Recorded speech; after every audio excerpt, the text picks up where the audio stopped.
बड़े बड़े सिस्टम आगे निकल गए हैं। अब छोटे सिस्टमों के सहारे है मॉनसून का परफॉर्मेंस। नमस्कार, स्वागत आपका मौसम तक चैनल पर। मैं हूं देवेंद्र त्रिपाठी। 25 अगस्त को देश भर में मौसम कैसा रहेगा हम जानेंगे इस वीडियो में। नेशनल वेदर बुलेटिन है ये।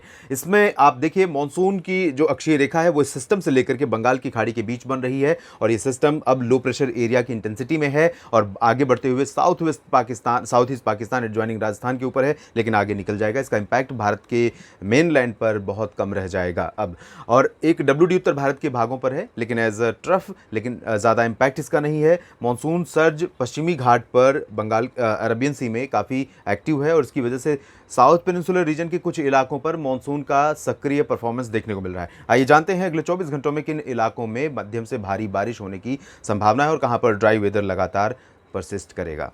अगर हम इस पूरे मैप को देखें तो आप ये अंदाज़ा लगा सकते हैं कि तमाम राज्यों में ड्राई वेदर होने जा रहा है, लेकिन इससे ये भी समझना ठीक नहीं है कि मॉनसून क्या कमज़ोर होने जा रहा है। मेरा अनुमान ये है कि जिस तरह की कंडीशन है, बंगाल की खाड़ी से अभी भी लगातार इनपुट मिल रहा है। इसकी वजह से अनुमान ये है कि बंगाल की खाड़ी से आने वाले मॉइस्चर के चलते उड़ीसा, छत्तीसगढ़ और आसपास के सेंट्रल इंडिया के भागों में और पूर्वी भारत के तमाम इलाकों में बारिश होने की संभावना है। तो पूर्वी भारत में जहाँ पर बारिश में कमी रही है, इन भागों की तरफ बात करते हैं। गंगेय पश्चिम बंगाल में आज बारिश हो रही है दक्षिणी और पश्चिमी हिस्सों में, लेकिन कल ये सिस्टम चूंकि आगे मूव कर जाएगा, अभी सिस्टम ये नॉर्दर्न पार्ट्स पर है सर्कुलेशन। जब ये आगे मूव करेगा मॉनसून की अक्षीय रेखा के पैरेलल, तब जो मॉइस्चर है आगे भी पुश होगा और इसकी वजह से बंगाल की खाड़ी का जो हिस्सा है, गंगेय पश्चिम बंगाल का जो पूर्वी हिस्सा है, इन भागों में बारिश कम हो जाएगी। पश्चिमी भागों में बारिश कल भी जारी रह सकती है। झारखंड सबसे ज़्यादा प्रभावित होगा इस सिस्टम के चलते और लगभग सभी शहरों में, झारखंड के लगभग सभी शहरों में, चाहे वो रांची हो, जमशेदपुर हो, डाल्टनगंज हो, देवघर, दुमका हो, सभी जगहों पर बारिश होने की संभावना है। बिहार में पहले भी बारिश बहुत ज़्यादा नहीं हो रही थी। आज कुछ इलाकों में पटना से लेकर भागलपुर के बीच में निचले हिस्सों में और कुछ तराई वाले ज़िलों में बारिश होने की संभावना है। इंटेंसिटी बहुत अधिक नहीं रहेगी बिहार में, लेकिन डेफिनेटली जो एरिया लंबे समय से बारिश के लिए तरस रहा हो, वहाँ पर लाइट रेन होती है, तब भी लोगों को राहत तो मिलती ही है और ये बहुत शॉर्ट टर्म की राहत है। लेकिन इसके बावजूद कल उम्मीद यह है कि भागलपुर से पटना के बीच में, गया, नवादा, बक्सर, कैमूर, जमुई, शेखपुरा और आसपास के इलाकों में बारिश होने की संभावना है। इंटेंसिटी लाइट ही रहेगी, कहीं कहीं पर मॉडरेट रेन हो सकती है।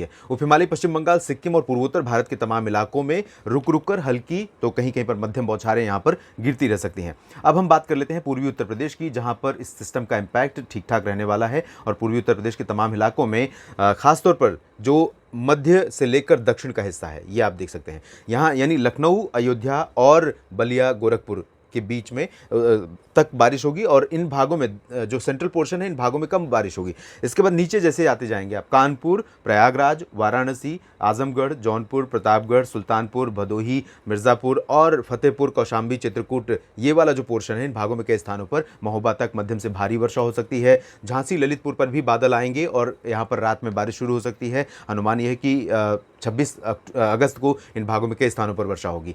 बाकी जो पश्चिमी उत्तर प्रदेश का हिस्सा है, इन भागों में ड्राई वेदर रहेगा। फुटहिल्स पर पूरब से लेकर पश्चिम तक कहीं कहीं पर मॉइस्चर पहुंचेगा थोड़ा बहुत और थोड़ी बहुत वर्षा रिकॉर्ड की जा सकती है। हालांकि कल के बाद परसों आप देखेंगे कि यहाँ पश्चिमी हवाएं थोड़ी बहुत चलेंगी, लेकिन जब ये सिस्टम आगे बढ़ेगा और मॉइस्चर यहाँ पहुंचेगा तब ये हवाएं रुक जाएंगी और इसका इंपैक्ट नॉर्थ वेस्ट प्लेन्स में भी दिखाई दे सकता है। नॉर्थ वेस्ट प्लेन्स में अगर हम देखें 25 अगस्त के दिन की संभावनाओं को, तो पंजाब और हरियाणा के कुछ इलाकों में बारिश होने की संभावना है। वजह WD और इस सिस्टम स्लो प्रेशर के चलते जो मॉइस्चर यहाँ पर पहुंचेगा अरब सागर से, उस मॉइस्चर के कारण यहाँ पर इस तरह से घूमता है एंटी क्लॉकवाइज, तो ये मॉइस्चर यहाँ पर थ्रो करेगा, इधर WD का इंपैक्ट रहेगा। तो गिलगित बाल्टिस्तान, मुजफ्फराबाद से लेकर जम्मू कश्मीर में बारिश बढ़ जाएगी। हिमाचल, उत्तराखंड में लाइट रेन होगी, लेकिन पंजाब और हरियाणा के कुछ इलाकों में वर्षा रिकॉर्ड की जा सकती है। पंजाब में अमृतसर, तरन और इधर जालंधर, पठानकोट से लेकर जो पूर्वी शहर हैं, शहीद भगत सिंह नगर, साहिबजादा अजीत सिंह नगर, पटियाला, लुधियाना, बरनाला, मोगा तक बारिश की उम्मीदें हैं। अंबाला, यमुनानगर, कुरुक्षेत्र तक जो उत्तर पूर्वी और उत्तरी इलाके हैं हरियाणा के, इन भागों में भी वर्षा हो सकती है।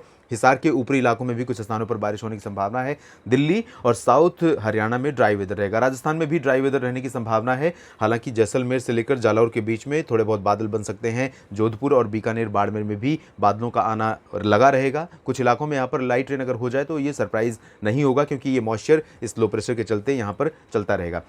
मध्य भारत की बात करें तो पश्चिमी हिस्सा मध्य भारत का ड्राई होने वाला है। गुजरात में लगभग सभी जगहों पर मौसम शुष्क रहेगा। हालांकि साबरकांठा, बनासकांठा, मेहसाना, पाटन, अहमदाबाद के जो ऊपरी इलाके हैं, ये वाला हिस्सा, इन भागों में कुछ स्थानों पर वर्षा होने की संभावना नजर आ रही है। बाकी जगहों पर ड्राई वेदर रहेगा। सौराष्ट्र में, दक्षिण पूर्वी हिस्सों में, सूरत, वलसाड़, नवसारी में भी लाइट रेन या बादल, ये इस तरह का मौसम यहाँ देखने को मिल सकता है। पश्चिमी मध्य प्रदेश में ग्वालियर से लेकर गुना और इंदौर, उज्जैन, रतलाम, धार, मंदसौर, खरगोन, इन सभी जगहों पर ड्राई वेदर एक्सपेक्टेड है। पूर्वी हिस्सों में अगर देखें तो यहाँ पर खजुराहो से लेकर सागर, सतना, पन्ना, रीवा, जबलपुर, उमरिया, मांडला, बालाघाट, डिंडोरी, अनूपपुर, इन सभी जगहों पर मध्यम से तेज बारिश होने की संभावना है। दक्षिण पूर्वी जो मध्य प्रदेश का हिस्सा है, इन भागों में बारिश के आसार कम नजर आ रहे हैं। छत्तीसगढ़ और उड़ीसा को अगर इस बार देखें तो मेरा ये कहना होगा कि ये दो राज्य ऐसे रहे हैं जहां पर कुछ समय की बाढ़ और कुछ समय के बहुत शॉर्ट पीरियड के ड्राई वेदर को छोड़ दें तो ज़्यादातर समय इन 3 महीनों के मानसून सीजन में काफ़ी फ्रीक्वेंट रेन हुई है और स्प्रेड भी ठीक ठाक रहा है। तो काफ़ी बैलेंस्ड मानसून कहा जा सकता है बाकी राज्यों की तुलना में, क्योंकि गुजरात में लगातार कुछ दिनों में बहुत बारिश हो गई, मध्य प्रदेश में लगातार कुछ दिनों में बहुत भारी बारिश हो गई, लेकिन यहाँ पर कंसिस्टेंसी रही है और इंटेंसिटी भी, स्प्रेड भी ठीक ठाक रहा है। महाराष्ट्र में, विदर्भ, मराठवाड़ा और मध्य महाराष्ट्र में ड्राई वेदर रहेगा। कोंकण, गोवा में लाइट टू मॉडरेट रेन होने की संभावना। मुंबई से सिंधुदुर्ग के बीच में, सांगली, सतारा, कोल्हापुर, सोलापुर और पुणे, नासिक, इन भागों पर भी बादल आ सकते हैं और लाइट रेन यहाँ पर भी रूल आउट नहीं कर सकते, क्योंकि ये घाट से सटा हुआ रीजन है। तो यहाँ पर कई बार कोंकण, गोवा का इम्पैक्ट यहाँ पर भी दिखाई देता है। तेलंगाना और उत्तरी तटीय आंध्र प्रदेश से लेकर रायलसीमा, दक्षिणी तटीय आंध्र प्रदेश के बीच में कुछ स्थानों पर हल्की से मध्यम बौछारें गिर सकती हैं। उत्तरी आंतरिक कर्नाटक में भी लाइट रेन होने की संभावना है, लेकिन अच्छी बारिश होने की संभावना यहाँ पर दक्षिणी आंतरिक कर्नाटक, तटीय कर्नाटक और केरल में तमाम शहरों पर, लक्षद्वीप में है और पुदुचेरी से लेकर तमिलनाडु के बीच में कुछ स्थानों पर रुक रुक कर हल्की बौछारें, कहीं कहीं पर मध्यम बौछारें देखने को मिल सकती हैं। तो ओवरऑल मानसून हर दिन जितना एवरेज रेनफॉल देता है, इस समय अगले 24 घंटों में उतनी बारिश होने की संभावना नहीं है, लेकिन मानसून ना तो कमज़ोर हुआ है, ना ही मानसून में ब्रेक की कंडीशन है। इस वीडियो में फिलहाल इतना ही। धन्यवाद।